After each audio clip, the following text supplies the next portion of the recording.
All right. How's everybody doing? So I've been here before. I'm Noam again. I'm going to give you a little workshop. It's about an hour, probably, maybe a little longer, about how to build a front end for your your Cosm SDK chain. If you're building your own module, this might be useful. It's nice if you're going to be presenting your work and you're doing a demo and you have some kind of a user interface. I'm sure the judges will love that. This is quite a beginner tutorial. It's pretty easy. This is also really meant for newcomers to the space. If you're familiar with writing in writing a Next.js app or something, you should be able to sort of follow along. There's a MD file that I'm reading from. I don't have a presentation. I just wrote an MD file. That's on this GitHub link. That's just I put it in the HackATOM chat on Telegram. So if you want to read along, just go in Telegram, click on that link that I posted there, and just read along with me. I'll be showing a bunch of code. We'll be building a basic application. So yeah, I'm Noam. I'm a developer. I'm a coordinator. I work at Interchain. I'm also a musician, but I don't do that for Interchain. I'm a developer relations lead. I work on the developer portal, which is where it's like a tutorial page where you can learn everything about the Cosmos. I work on the Interchain Developer Academy, which is a training program that people can sign up for free. I'll tell you more about that at the end. I work on the Cosmos Hub as well as a DevRel, and I am involved with several front-end applications that we're building. So yeah, my goal is basically to get people more excited about using the Cosmos stack, both the users but also the developers. So some context before we begin. There are some really cool things being built. Lately, we've gotten a couple of cool modules coming out, the Auth-Z module, the Groups module, interchain accounts. The cool thing about these things is that they're really powerful, but nobody's really building like the appropriate, or there's not a lot of front ends for these yet. So interacting with this is actually kind of difficult. You have to use CLI, and I think the thing to make this successful is a great user experience. And so I really encourage people to build front-end interfaces for the blockchain, because the blockchain is a really scary thing. And I think we want to get to a point where people using or interacting with blockchain technology, they don't even know that they're on a blockchain. They should just be using an application. And there's, of course, some really good examples where that's the case already. But yeah, my goal here is to sort of like educate you to get started on doing that yourself. So what are we going to be building? It's really introductory. Introductory, is that a word? I don't know. It's beginner stuff. We're going to just build a basic front-end application. After this tutorial, you should have basically a simple Next.js app setup that you can expand, and you guys could probably use this maybe as a starting point maybe for your own front-end if you're going to have one. So we're going to set up a Next.js app. We're going to import Cosm.js. We're going to connect to the Cosmos Hub testnet. We're going to get some testnet tokens. We're going to connect to Kepler. And we're going to query and display your wallet's balance, and then we're going to send tokens to another address. So I'm actually not that good of a TypeScript developer. I'm going to be straight up honest with you, but I know quite a bit about Cosmos. So my point here is just to sort of like teach you about Cosmos and yeah, get you a little bit up to speed in terms of the Cosm.js side of things. So if you want to code along, you need something to code in, obviously, npm. You need a public endpoint, like a node where you can query the data from. We'll talk more about that later. You're going to need the Kepler browser extension installed, and you need to set up a wallet.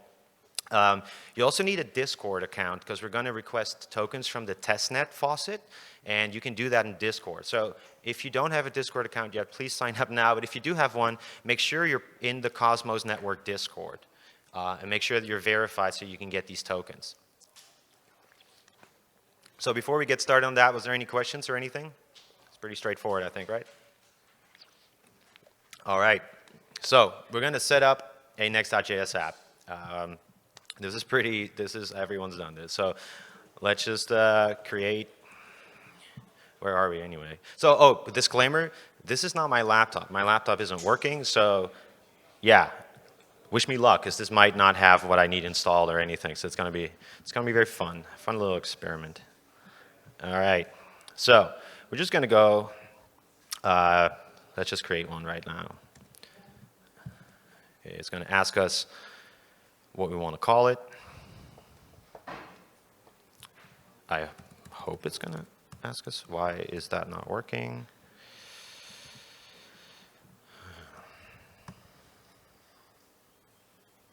All right, we're going to have to wait a little bit. The internet's probably not that fast. I think we're on a VPN. It's fetching There you go. We need to install some packages, sure. So if this was my own laptop, we wouldn't have need to install all these packages, but let's go ahead and do it. All right, what's our project name? We're going to call it Cool Cosmos App. And they're setting up basically the Next.js framework for you.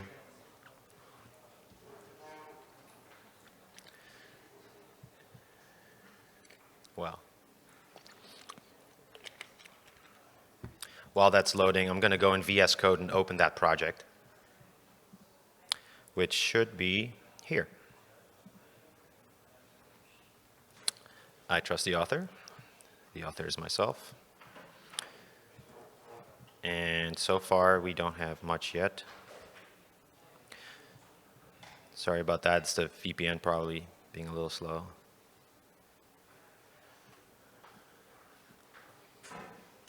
Is this readable? It's not that great, eh? You can all read it, or is anyone?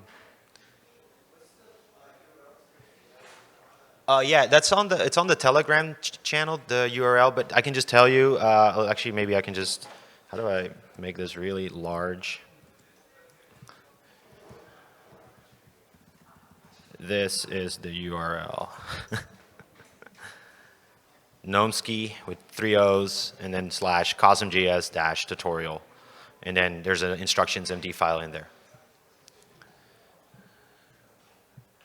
Okay, this is going to load. So while this is loading, I'm just going to tell you a little bit about CosmJS, some context before this is downloaded. It's going to be a while. So what does CosmJS really do, right? It does a whole bunch, but the most important stuff is that on the SDK, a lot of the modules, they have their own messages and their own queries. And these are, they become encoded and they become decoded, and they're defined in protobuf. And on the SDK, that's all sort of taken care of. But on JavaScript and TypeScript, you need to sort of like, the browser needs to understand, or TypeScript needs to understand what's in those messages. Like, how do you decode them? How do you encode them? And what are the variables that are inside that? CosmJS sort of takes care of that. CosmJS is modular. So some modules take care of signing messages for you. Some take care of encoding, cryptography, CosmWasm, and you have a full overview link there. So one of the main modules that you'll be using is called Stargate. This is the module that contains the client that's responsible for signing the messages you'll be sending to the blockchain, for example. Or not just that, but a bunch of other stuff as well. It's called Stargate because that was a very important update about 2 years ago, I think, to the Cosmos Hub that enabled IBC and a bunch of other really important features. You'll be using encoding as well, which handles the encoding and the decoding for the data. Let's see where we're at with this. My lord. I'm going to connect to a faster VPN. Where are we?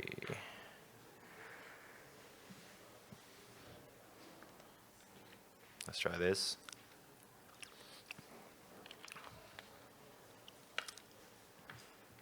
Yeah, so once again, my apologies. This was supposed to be on my laptop, but the HDMI wasn't working, so let's see what's going on. Maybe I spilled some water on my laptop, I don't know.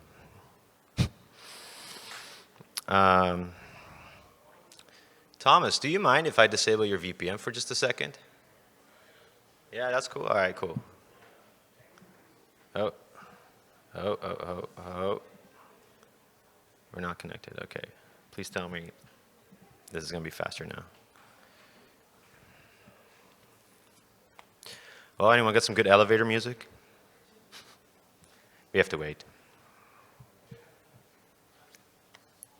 Well, while we wait, I'm just going to tell you a bunch of other stuff. I just want to, maybe extend this offer for I was going to do this later, but I'll do that right now. We have this thing called the Interchain Developer Academy, and that is on academy.cosmos.network.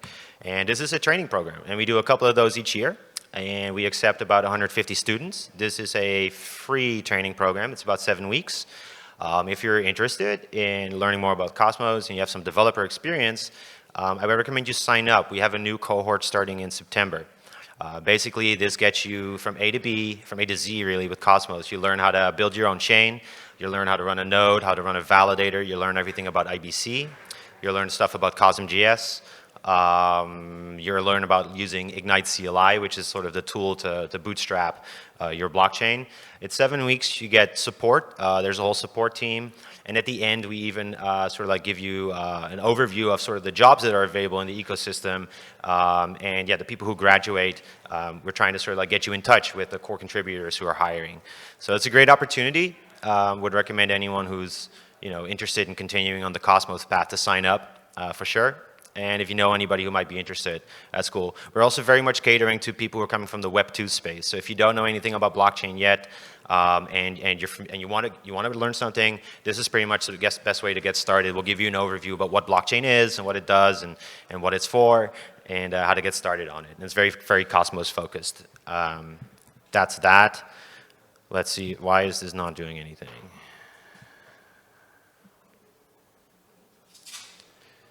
There we go, come on.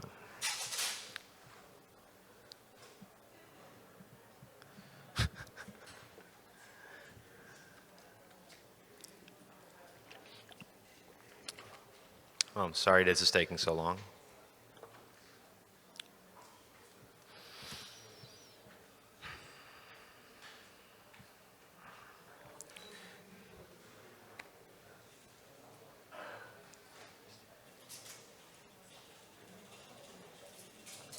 Well, in the meanwhile, what I would also recommend is installing Kepler, in case you don't have that. The Kepler wallet is just a browser extension for those who don't know it. I think most people do, but if you're not familiar with Cosmos, this is how you, create a wallet, basically. And there's a few other options as well. There's one for Cosmos Station. There's a couple other ones that are really cool. But this is the one we're going for today.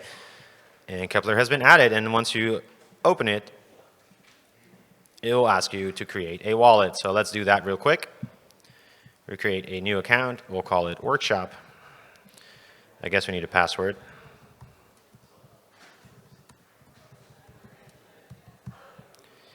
And, oh yeah, we probably need to remember this. Ugh.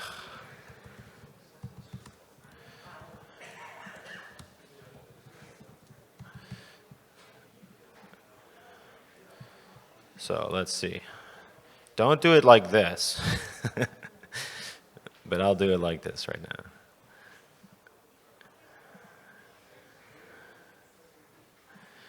I think also like when you do these mnemonics, that you can like read them as if they're like your tarot cards, like they predict your future. Like sometimes I do that. I don't know if anyone else does that. I just read them and I wonder what it means.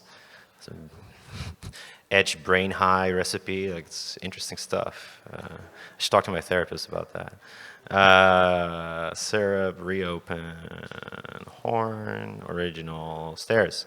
There we go. We got ourselves a little wallet. Okay, easy stuff, right? So now we have a wallet right here. Yeah, exactly. And we have no money because that's how it is when you start out in life. Let's see how we are here. I think that, all right, look at that. There's an error. That's not nice. Network connectivity. This is turned off. Why is that a problem? Let's try again.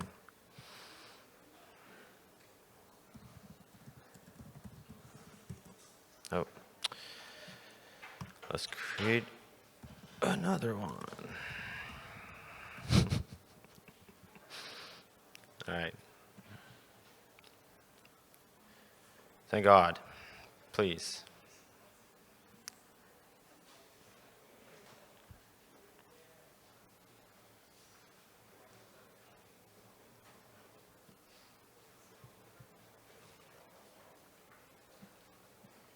Well, won't you look at that? Okay, well, let's open that folder.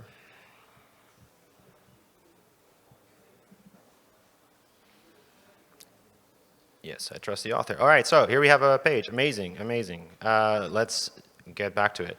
So now that we have created this Next.js app, let's run the app. Oh. npm run dev. So this will just run the server, and we should now be able to visit localhost. All right, is it 300? Yeah, let's just do that. Boom, this is our website. It doesn't do anything. It's just a template. But we got something great. So instead of like doing any sort of boring markup work, we're just going to copy the code. What I would suggest is you just create a new folder. Oh. Components. Create a new file in that. We'll call it simple UI.tsx. Let's open it. Let's just be dumb and copy this stuff. Oh, there we go. So this is just a basic user interface. To sort of like display a balance. It doesn't do anything yet. It doesn't fetch any data. It doesn't do anything. It's just a placeholder so that we can actually get started. So what we want to do is we want to like remove the index.ts that's currently there and replace it with something that actually loads the component. So we go to pages, index, we just remove all this, excuse my French, shit, and then we just replace it with this. Now, what this does, for those who don't know, it just loads the component basically and displays it. So now we have a runtime error, which is amazing. Not something that we want. Why is that happening? Now we don't have a runtime error. Okay, good. Cool. So what do we do next? We have a basic user interface. So this is just like, it's going to load the chain ID later. It's going to load your address and your balance, and you're able to send tokens, and you're able to connect a wallet. And this does nothing at the moment. It's really just empty stuff, just a placeholder. All right.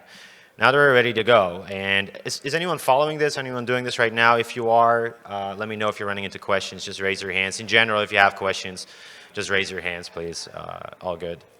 So, talked a little bit about Cosm.js. We're going to now actually import the right modules. So, we're going to install the Stargate module from the root of our working folder. So, let's go back to that folder while the thing is running.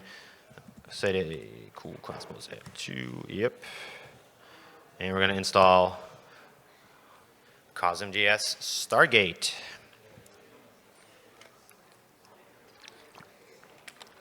Now that that's done, we can import the actual modules at the top of our component. So we go back to the simple UI. We import it here. We save. Nothing breaks yet. Good news. That's it. We've imported Cosm.js. Now we want to connect to the Cosmos Hub testnet. So yeah, this is actually kind of an interesting thing that often, I think this is often overlooked when people are trying to explain how to do stuff with Cosmos, because this is like the beginner stuff that we all think everyone should know, but I know a lot of people actually don't. So newcomers to the space ask, how can I connect to the blockchain? Everyone's just wondering like, oh, well, the blockchain, can I just like request things from the blockchain? But you'll need a node, you need a server. So what is a node? A node is just a server running the binary, the software that runs the chain. A node carries the data that sits on the blockchain and it stays in sync with the chain, block by block. Important to note is that nodes are often pruned. This means, otherwise they would have very large and expensive to maintain sizes. So when you prune a node, this means that they generally don't contain a lot of historical data. They will just like, after a certain amount of blocks, they will say, okay, I don't need this old data anymore. This is in the past. This is important to know because practically this means you can't always ask pruned node things like, what was the balance of this address 5 years ago or even 2 months ago? Because they won't have that data available. You can always ask it, what's the current balance? They will know this. But they might not have the other data available. So a node can do this. A node can be pruned. You can also have all the data if you want, but that's just really expensive. And that's called an archive node. So where can you find these nodes? For the Cosmos Hub testnet, you need to connect to one of these nodes. We have a repo here with a bunch of nodes. You can look at it. I'll be using this one. I'm just going to go ahead and copy that actually already for later. There are some public nodes available for most chains. There's a nice overview here at the chain registry, which is also a repo with just all the chains that are currently out there for Cosmos, or most of them. And they contain, for example, if you look at the Cosmos Hub, they contain a file called chain.json with a bunch of information, but also a bunch of RPC endpoints. These are these nodes that we're going to request data from. But these are public, but they're not meant to be used in production. These are actually used just for development, for testing. If you're going to use them in production, they're going to get too many requests and they're going to go down. So don't use them in production. But it's a good resource if you want to know how to connect to Juno or connect to FMOS or other chains. They're right there. So how do we set up the RPC client at the endpoint in Cosm.js? Well, in index.tx, we have, we're passing along basically this variable RPC URL. We're just going to copy and paste the URL to this server. If you actually click on this URL and you go there, you just get a bunch of this stuff. And that's basically how we request things. So you can actually ask, like, what's the status of this node? And then it gives you a whole bunch of information. Let's see. So now we're going to try to get some actual data that we're going to like put on our, in our user interface. So we first have to initialize and then sort of like call this function called getChainID. What this does, it connects with the RPC endpoint with the Stargate client, and then it waits until it gets specifically the chain ID. And then it sets this on as the state as chain ID. So let's just go ahead and copy and paste that. And let's see. We're going to paste that below the constructor here. Where's the, oh. Oopsie. There you go. Save that. And yeah, so this explains how to do it. And we should probably also add a little timeout in case we are waiting too long. So now, when we run it in our browser and we refresh, you see now that Theta testnet 001 is being loaded. That's the chain ID of the Theta testnet. Does anyone have any questions about what just happened? I don't know if anyone's, some people are watching and following, some people are doing their thing. No questions so far? All right, cool. That's how you basically get any sort of data. We just ask the client something. We can do anything here basically. We can say client dot, well, get all balances, or get balance of an address. So we can input an address and a denom. We can ask all kinds of things. Just go like this and you see what's available in this specific client. All right, now that we have data from the chain, let's also make this a little bigger. Now that we have data from the chain, let's get some testnet tokens. Yeah, free Atom basically, but you can't actually use it. So we have Kepler already installed. We have an address created, easy. We're also on Discord. Let me just go ahead and copy my address and go to Discord and go to, go to the Cosmos Hub, Cosmos Network Discord. There is a channel here called Testnet Faucet. We're going to go and request for this address, Theta. We should now, in a while, get a message that we have received some tokens. Great news. Well, how do we know if we received those tokens? Well, you would want to check in Kepler, but surprise, surprise, we don't have the testnet in our Kepler. Kepler only has a bunch of chains that it says these are the ones that we support right now. But Theta isn't in there yet, the Theta testnet for Cosmos Hub. So how do we do that? Well, I built this little tool that does that for you if you're interested, except for some reason it's broken. That's weird. It shouldn't be broken. All right, well, it doesn't matter. We can do it later. But basically, you can add this. You can add a chain to Kepler. So now that we have some testnet tokens, we can do something with it. So let's make that connect wallet button work. So first, we're going to install some of the Kepler modules here that we need, packages. So we copy and paste this in our terminal, in our working directory. And this will install yet another package.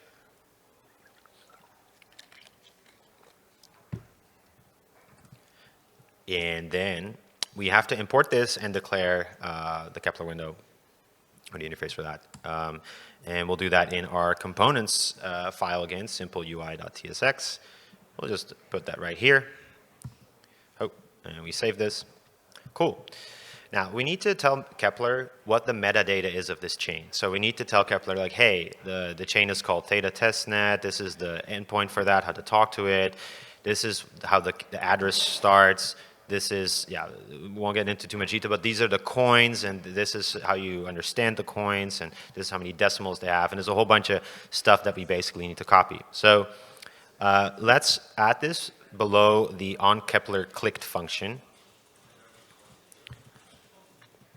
That is, should be onKepler-clicked here. Let's add this right here. Easy. This doesn't do anything just yet. This is just like a function that sort of like, passes along the information. So now we need to make sure that when the user clicks on the button Connect Wallet, that it will actually connect the wallet to the application. So we have to replace this onKepler-clicked function. OnKepler-clicked, this is just currently a to-do button, basically. It just we didn't do anything. Let's replace that. And let's look at that real quick. It's real simple. It just says like, hey, there's Kepler.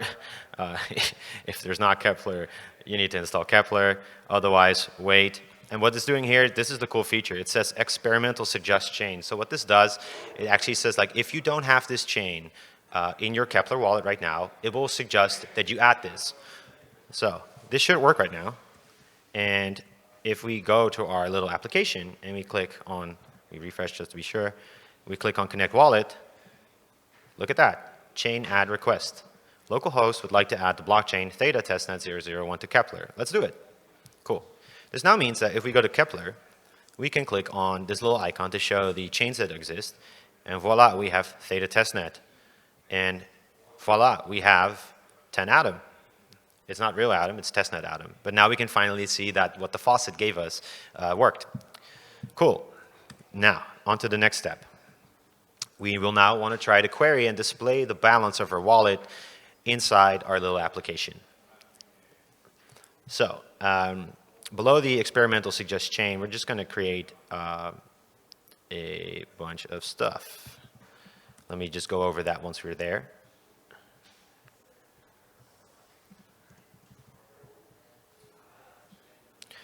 Something is going wrong here. Let me just check why. Oh, sorry.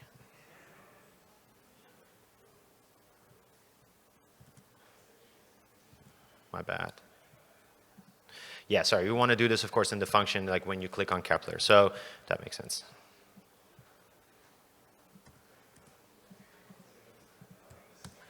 So what this does, and there's a few errors and we're going to solve them soon. What this does basically, it creates a signing client. It creates this offline signer, meaning that it creates the signer to sign the actual message. It tries to connect with the RPC URL. And then it asks for the account data. So at the offline signer, it's going to request like, hey, can I get your account, please? Can I get the first account? And then it's going to set the state on your application, which is called my address. It's going to replace that with the actual account address, and then my balance, which is the holding variable for the balance, is going to like request the actual balance using this function get balance, and yeah, put it in there.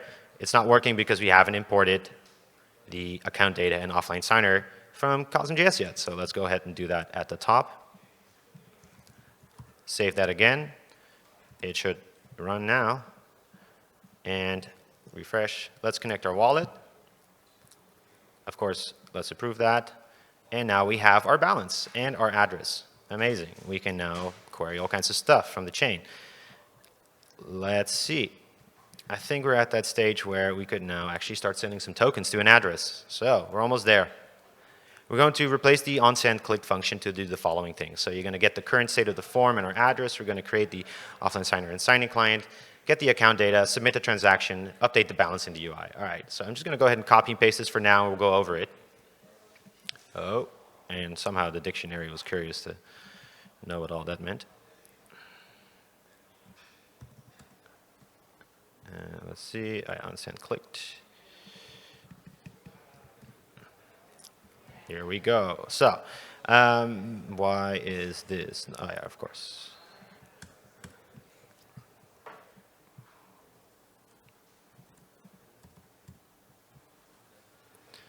What's wrong?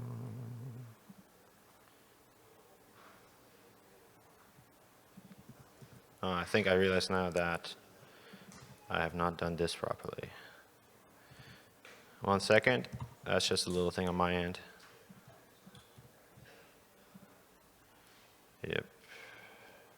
This should work now. Yeah. Cool. Forget about that. But yeah, on sync link, what does it do? All right, so it gets the current state again, and it says like, okay, I need to know what the to amount is. I'm not sure why that's happening. Offline signer again, it connects to the RPC endpoint. It gets the account data. It says like, hey, what's the account again? And then it creates this transaction. So you have this transaction called send tokens, and send tokens requests an address, a to address, and an amount, or like a coin actually. And a coin is basically just a type that contains an amount, and sorry, that's not true. It requests the coin here, basically, and then it also requests like the gas and how much you're paying for that. We just input that basically based on the account that we're fetching and on the state of the form, basically. After that, after that send result, it's sort of like it sends it to the signing client, and we get the result here into send result. We can print the send result into our log, into our console, so we can see what happens. After that, we set the state and we update the balance, so we make sure that the balance is still quite there. So this should work, and we're just going to go ahead and try this.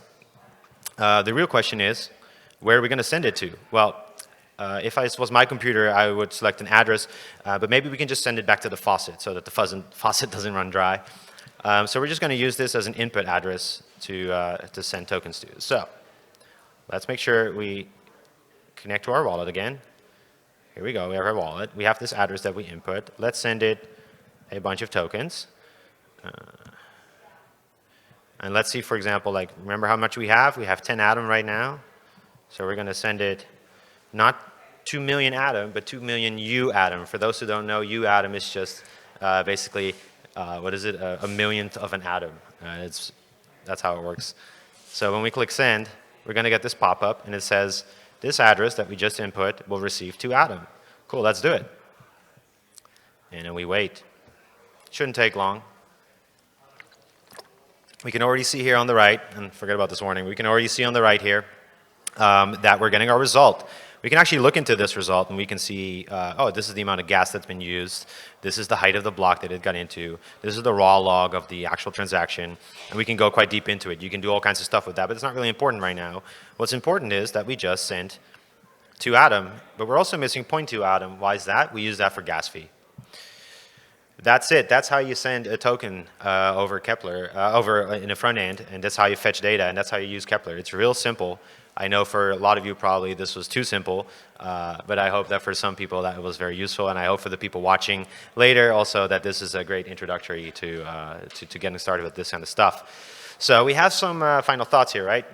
Now we have a Next.js application. We're able to query data from a chain. We're able to display a balance. We're able to send tokens to people. What's next? Well, if you're using CosmWasm, you might want to interact with CosmWasm contracts.